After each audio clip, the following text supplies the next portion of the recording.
Hi,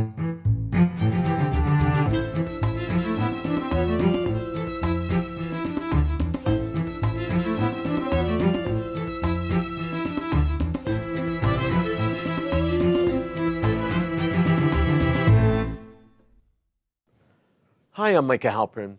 Thank you for joining me today as I do some thinking out loud. Our first segment is called Background Briefing.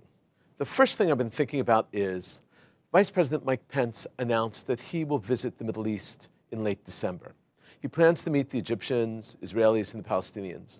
This announcement comes on the heels of Secretary of Treasury Steven Mnuchin's visit to Jerusalem. The Vice President's agenda is clear. Pence intends to conduct discussions on protecting minorities, especially Christian minorities, on Iran and ISIS, and of course on the status of the Palestinian-Israeli resolution. For all those naysayers criticizing Washington for distancing the United States from finding a resolution to the Palestinian-Israeli dilemma, here is proof that their critique was unfounded. To the many pundits who condemned the Trump administration for not seriously engaging Palestinians and Israelis by delegating 3 novices to handle the super prickly situation, son-in-law Kushner, Special Envoy Greenblatt, and Ambassador Friedman, all intrepid supporters of Israel rather than impartial career diplomats, know that your condemnation was baseless. Many said that Trump doesn't really care about resolving the Israeli-Palestinian issue. That mantra doesn't hold. There are 2 gaping holes in this particular tirade against the White House. Number 1, that is because the president chose unabashed and unapologetic supporters of Israel, including Vice President Pence, to handle this mission. It shows a desire to move mountains to resolve these long-held animosities. The United States is not impartial because the United States should not be impartial when it comes to friends, especially a friend like Israel. But impartiality is not disconcern and certainly not dismissal. The second hole is that the United States wants to find a workable, livable resolution to the problem precisely because the United States is partial. No one in the region, Palestinians included, believed that the United States is impartial. That was true even with previous U.S. administrations, outwardly hostile towards Jerusalem. Israel always carried favored child status in this dispute. But at the same time, the Palestinians always felt that there was always a pro-Palestinian advocate or address within the process. Pence made the announcement while in Washington, D.C., attending a dinner dedicated to raising money and awareness to save and protect Christians in the Middle East, hosted by an organization which is called In Defense of Christians Summit 2017. The Vice President tweeted that the president asked him to go to the Middle East, quote, at POTUS, asked me to go to the Middle East in December to deliver the message that it is time to bring an end to the persecution of Christians, unquote. The Vice President also announced that the United States will deliver money to protect Christians and other minorities. They will redirect money that has, in the past, been sent to the United Nations and instead give it directly to communities in need. Pence said, quote, one of the messages that I will bring on the president's behalf to leaders across the region is that now is the time to bring an end to the persecution of Christians and all religious minorities, unquote. He continued, from this day forward, America will provide support directly to the persecuted communities through USAID. Our fellow Christians and all who are persecuted in the Middle East should not have to rely on multinational institutions when America can help them directly, unquote. 2 minutes before announcing his trip to the Middle East, on his own Twitter feed, the Vice President tweeted, quote, we will no longer rely at the UN alone to assist persecuted Christians in the wake of genocide and atrocities of terrorist groups. And then it was hashtag IDC Summit 2017, unquote. Helping resolve the Palestinian-Israeli problem is not why Pence will be stopping in Egypt during his visit. And even the Palestinians and Israel have other agenda items for the vice president. For Egypt, the big agenda item is ISIS. Egypt wants to help fight ISIS, and he needs their help. And they will be asking the United States to tone down any condemnation leveled against them for the way in which they will conduct their war against ISIS forces. They want cover from the United States for their use of strong arms tactics, which most certainly will violate U.S. sensibilities and probably U.S. human rights standards as well. For the Palestinian Authority, the agenda is to inform the United States through Pence that they are not powerless and that the rest of the Western world is lining up behind them. Palestinian leadership is trying to flex its diplomatic muscle and determine if they can go it alone. While they have always played the victim card and played it very well, the Palestinians now want to change their status. The United States has always bought into the victim narrative. Now the Palestinians may make do and find support elsewhere.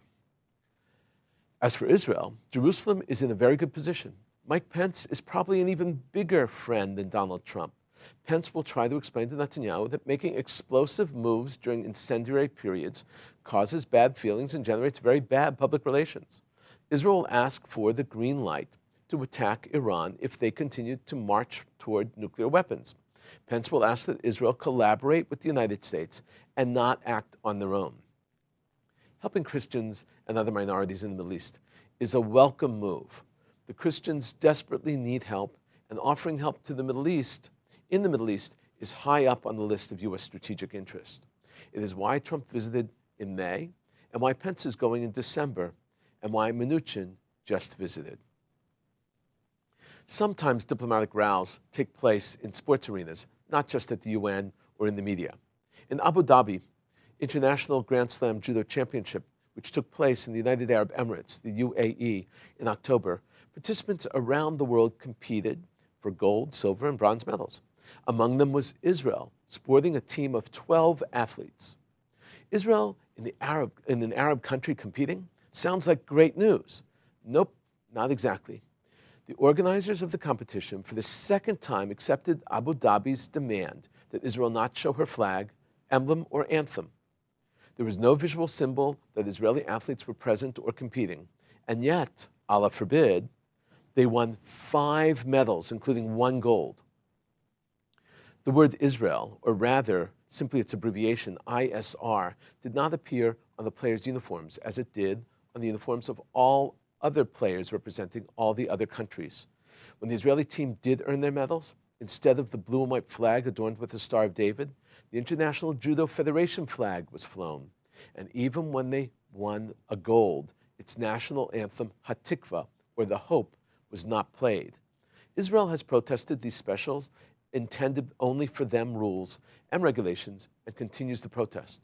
Why the International Athletic Association and the International Judo Federation permit this to happen is a mystery. Sporting events are supposed to be above politics, not an occasion to increase divisiveness, prejudice, and hate. Just getting to Abu Dhabi proved a huge obstacle for the Israelis. On Monday, before the competition, the 12 judokas, the proper word for one who practices the sport of judo, were scheduled to board a Turkish air flight from Tel Aviv to Istanbul en route to Abu Dhabi. They were supposed to get their visas to enter the UAE in Istanbul. But is anyone really surprised? Turkish Air refused to permit the Israeli athletes to board in Tel Aviv. After a quick scramble, the team got new tickets to fly through Amman, Jordan, and picked up their visas in Amman. The change required a 14-hour layover in Amman. Not quite ideal conditions for international athletes on the eve of their competition. Moshe Panti, president of the Israeli Judo Association, said that his team was determined to compete against all odds, even if they had to walk all the way to Abu Dhabi. He said, and I'm quoting here, "We will not give up even if we have to reach Abu Dhabi on foot. Now we have to fly to Amman to get visas there instead of flying to Istanbul as we planned. We are looking to change our tickets. We will arrive after 14 hours of waiting in Amman. We may arrive exhausted, but we will not give up." Israeli Olympic bronze winner Uri Sasson competed in the Grand Slam. So did Sagi Muki, Israel's gold medal winner in the European judo competition. Israeli team also included 3 additional world bronze medalists. Not surprisingly, after Israel won 5 medals, they sang their anthem upon arriving back in Israel. A win for Israel was an embarrassment, not only for the Judo Association, but for Abu Dhabi. At the Summer Olympics in Rio 2016, judokas Or Sassoon defeated Egyptian athlete Islam El Shabai. The Egyptian refused to shake the hand of the Israeli. That decision was a clear break from tradition and etiquette. The same thing happened in Abu Dhabi when the judokas from the UAE, the United Arab Emirates, lost to an Israeli and would not shake hands with the Israeli after he was eliminated. Some might argue that Israel should not compete if they are not given full status. Israel believes otherwise. Israel has decided not to succumb to these boycotts. They will play to win. And if, through their participation, Israel unveils the hypocrisy and the hatred underlying these sporting events, so be it. Israel will compete just like everyone else. They should also revel in their own success, complete with uniform, flag, and anthem, just like everyone else.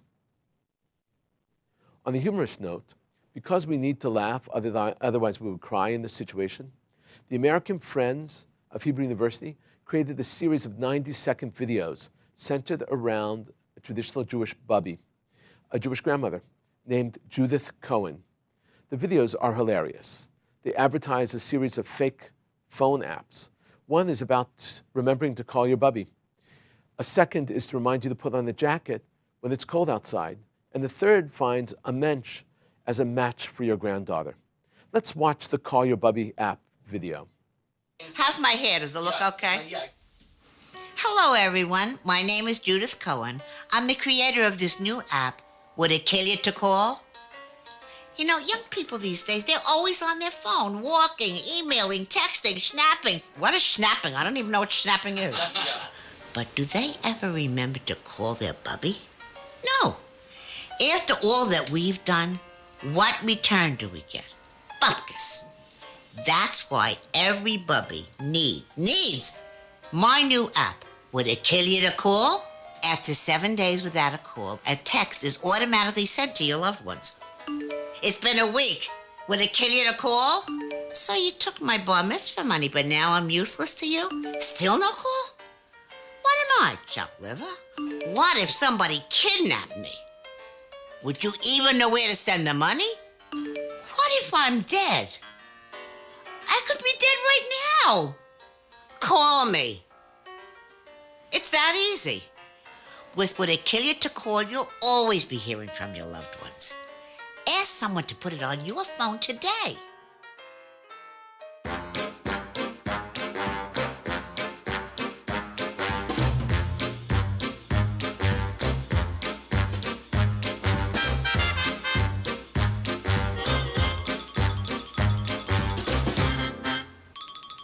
Hello? Is that you, Sylvia? No. I told you to take me off that list.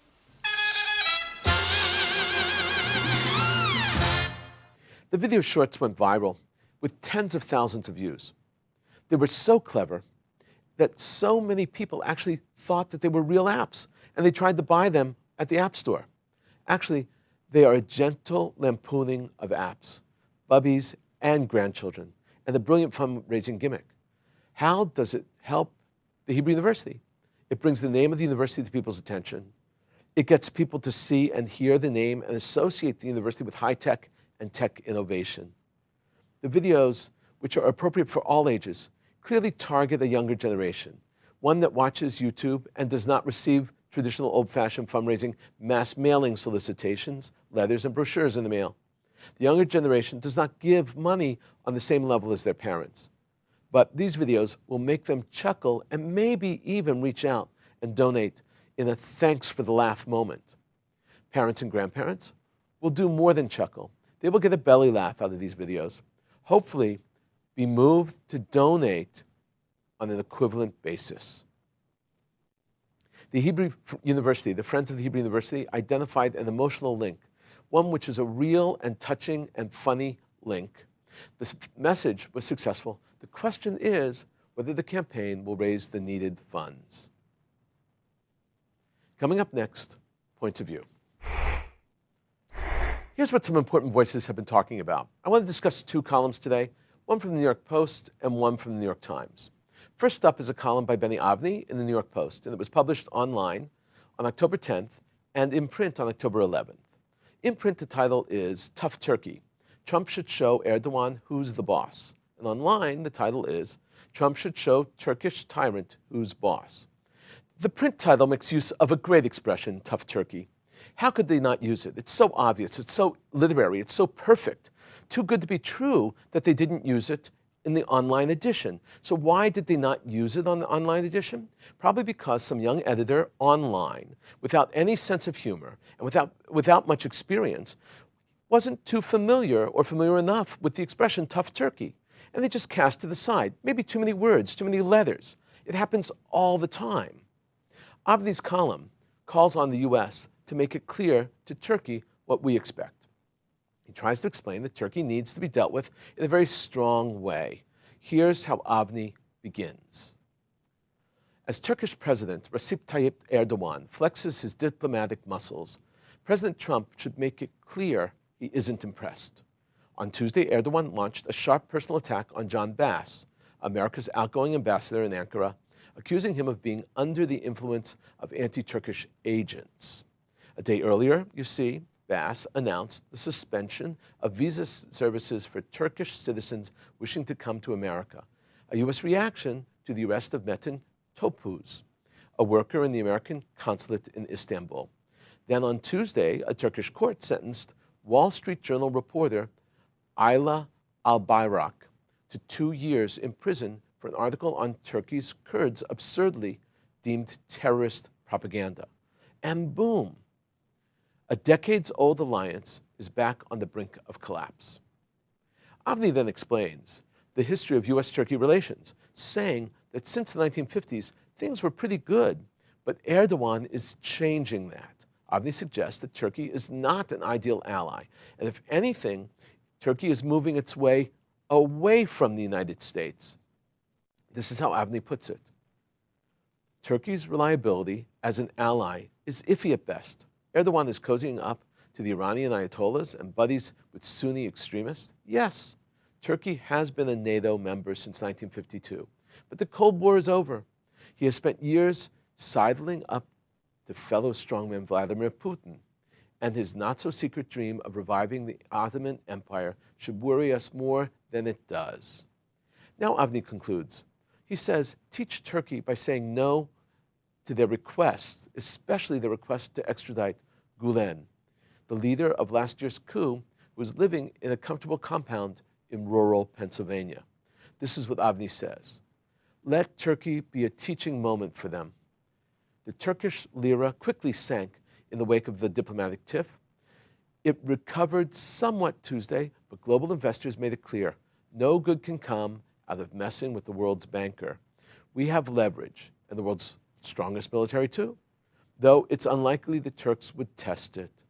Trump's next move should be to deny Ankara's request to extradite Gulen and close that case for good, then send more arms and ammunition to the Syrian Kurds, and don't compromise with Turkish nationals or anyone else violating Iran sanctions, no matter how friendly they are with Erdogan. The message, anyone seeking diplomatic, financial, or any other kind of war with America will get exactly that and lose. Second up is a column from the New York Times, and it's written by Senator John McCain. It was penned in the print edition on October 25th and was online on October 24th. The piece is called I Choose the Kurds, and online it is under the boring title, John McCain, We Need a Strategy for the Middle East. This headline shows once again exactly the difference between seasoned and inexperienced editors. Seasoned editors show much more interesting and exciting titles, while inexperienced ones just describe the event. McCain is saying it's not unique to Trump. It was the same under Obama, but he's suggesting that the best way forward is to support your friends, not just in the Middle East, but in general.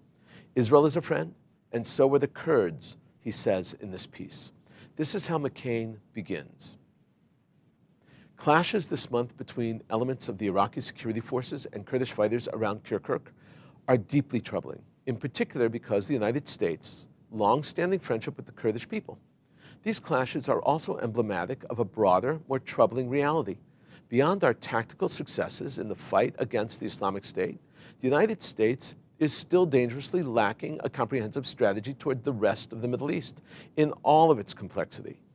This is the unfortunate legacy that the Obama administration left for its successor.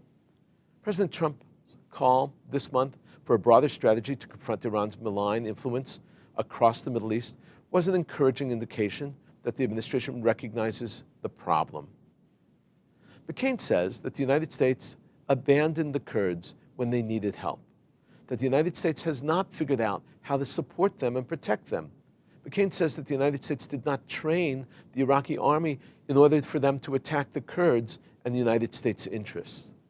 McCain ends by writing the following: "If we keep sleepwalking our current trajectory, we could wake up in the near future to find that the American influence has been pushed out of one of the most important parts of the world.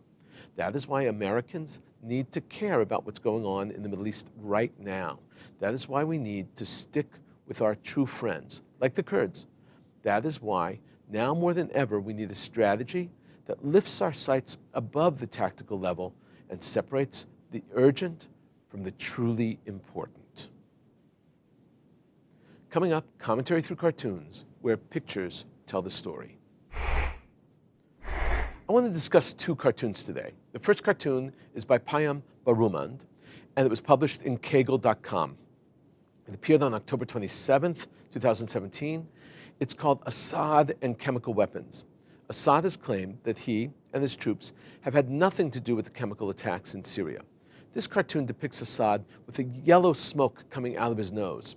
The yellow smoke has images of ghosts inside of it. The yellow smoke, obviously, is nuclear smoke. The next cartoon is by Michael Ramirez, and it was published on October 30th, 2017, in the Weekly Standard. Ramirez's website is called In Defense of Liberty. The cartoon has the Iranian Ayatollah on a rocket platform next to an Iranian rocket that reads, "Death to America," just under the Iranian flag. On top of the rocket is a bedside lamp with a bedside table and a shade. The Ayatollah says, "You see, it's just for civilian purposes. Trust us, it's just a nightstand." In a moment, more of my own perspective and a few predictions. Russia has made a big move in the area of arms trade in the Middle East. Qatar's defense minister signed a defense deal with his Russian counterpart. The deal, which was signed in Doha, the capital of Qatar, is entitled the Agreement on Military Technical Cooperation. It is based on the promise by Qatar to buy all kinds of Russian weapons. Also, Russia will support and defend their new client, Qatar. This deal can be worth billions per year. What makes this especially critical is the fact that in 2015, Qatar was ranked first in the world of any country who bought US weapons.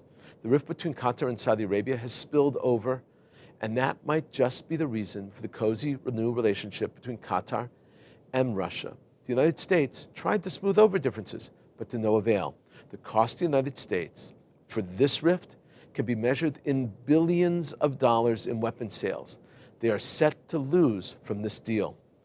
This is a total shift by Qatar towards Russia, and a move away from the United States military equipment is not interchangeable. Remember, Qatar will now be replacing their entire military infrastructure with Russian equipment. Governor Larry Hogan of Maryland signed an executive order recently that they will not grant any state contracts to businesses which subscribe to boycotting Israel. Hogan is also asking for state pension investors to move away from any company that supports BDS. BDS is gaining strength, there's no doubt about it. But there's a counterbalance. The number of people who realize how wrong and immoral the BDS movement is has grown too. Governor Larry Hogan of Maryland is a perfect example. Hogan says, and I'm quoting here, "Boycotts based on religion, national origin, ethnicity, or place of residence are discriminatory, and contracting with businesses that practice discrimination would make the state a passive participant in the private sector commercial discrimination." Kudos to Governor Hogan. Iran's President Hassan Rouhani said that Iran is stronger than ever and that they are the most important power in the Middle East. Rouhani asserted that Iran is more influential today than ever before in their history. Rouhani said, and I'm quoting here again, "The greatness of the nation of Iran in the region is more than at any other time," unquote. He added that Iran is the most significant player in the entire region. The speech was broadcast live, emphasizing Iran's role in the Middle East. This is what he said. "In Iraq, Syria, Lebanon, Northern Africa, in the Persian Gulf region, where can action be taken without Iran?" he said. This is just another example of Iran assuming an important role in the region. Iran will continue to step forward. They have a plan, and as of now, it is working. Israel is being brought before the United Nations Human Rights Council on charges of inequality regarding the status of women. The focus is on several issues, including inequality at the Western Wall and the fact that there are certain buses that are unisex and others that are separate sex. The Human Rights Council is asking about the treatment of women in hospitals, clinics, even in cemeteries. In essence, these are attacks on the religious and ultra-religious communities of Israel and the internal strictures which define their lives and their lives only. Israel has dispatched a team from the Foreign Ministry to put forth their defense. It is shocking that Israel is even engaging with these claims. Regardless of how the discussions will go, it will have no impact on Israel or on everyday life of Israel. This is an ironic reality because Israel is one of the most open and free democracies in the world. We've been thinking out loud about a lot today. Now that you know what I've been thinking, let me know what you're thinking. Email me at micah@jbstv.org. Tweet me at Micah Halpern. Tell me what you think. Before we end, let me leave you with one piquante piece of information. I mentioned the Hebrew University earlier. It is one of the greatest institutions of higher education in the world. I taught there for a period when I was younger. There are two campuses, the original Mount Scopus, known as Hebrew University at Har HaTzofim, which is on Mount Scopus itself, and the newer campus in the middle of Jerusalem called Givat Ram. To be accurate, there's a third campus in Rehovot that houses their agricultural school. Its official name is the Hebrew University of Jerusalem. The cornerstone was laid on July 24, 1918, 30 years before the State of Israel was created. The gala event was on April 1, 1925. Present were Allenby, Balfour, Herbert Samuel.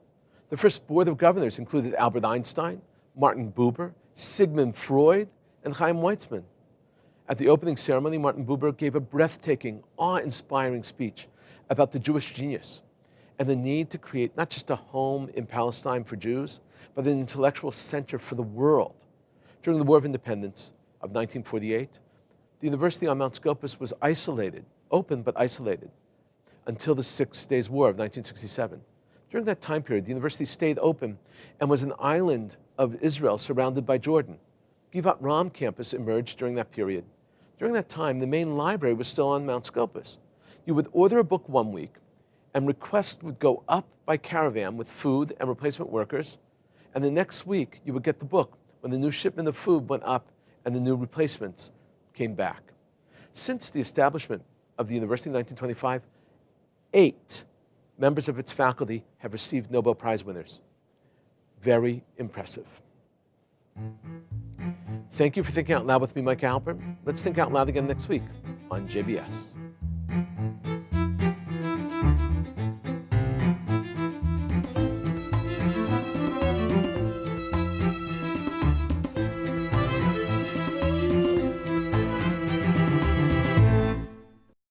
We would be pleased to send a complimentary DVD of this program to anyone who wishes to support JBS, the Jewish Broadcasting Service, with a tax-deductible gift of $36, double chai or more, to the nonprofit organization Jewish Education in Media.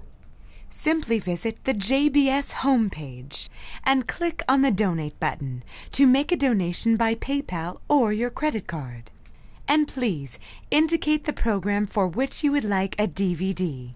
Or you can send your tax-deductible check made out to JEM, To Jim, Post Office Box 180, Riverdale Station, Bronx, New York 10471. And again, please remember to indicate which program you would like to receive with our compliments. And we thank you for your kind support.